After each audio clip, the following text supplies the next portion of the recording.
We're happy to have you here tonight. Thank you for joining us for the Sunday News at 10. I'm Carolyn Hawley, and we are staying on top of a developing story out of Canyon County.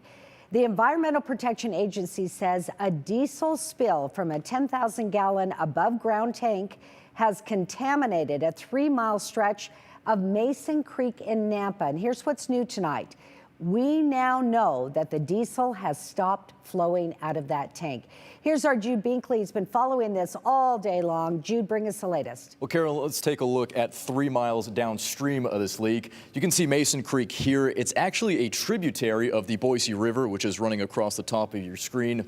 Now, this is a picture I took just a couple of hours ago. And if you take a look right here, well, you can actually see the sheen from the gasoline.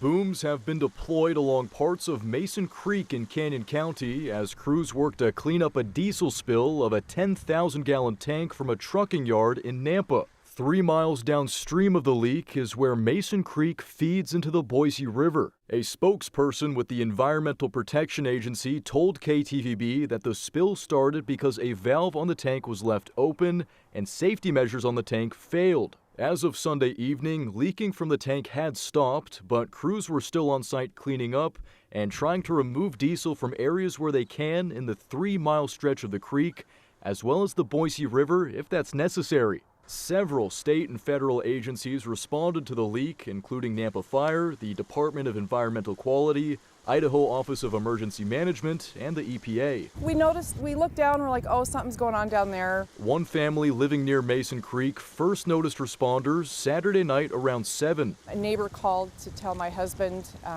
that she had walked down and talked to the fire department guys, and she was told there were thousands and thousands, quote unquote, thousands and thousands of gallons of gasoline coming down Mason Creek. So my husband kind of jumped up and he's like, oh no, there's, diesel coming down. We've got horses on a pasture that we need to get them probably off of that. The EPA says that while the smell from the diesel may be bad, the diesel odor doesn't pose a risk for humans.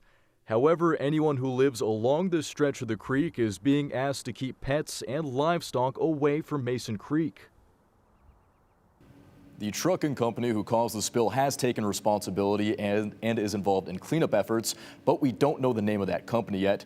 Carolyn, there are a couple of other things we don't know, like the timeline, how many gallons went into the river. That is stuff we're expecting to hear more and get more information on tomorrow. Well, I know our team has gotten a lot of information out of their regional EPA person kind of giving us that information. What about anybody locally? Well, it sounds like it's been a busy day for them. It sounds like as late as this evening, EPA reps have been on site of the leak, and they've been, pretty busy, pretty preoccupied with, I guess, containing the situation here locally. All right, and they have said that they will be releasing more to the public tomorrow. Yes, All right. we'll stay on top of it. Thank you, Jude. Appreciate it very much.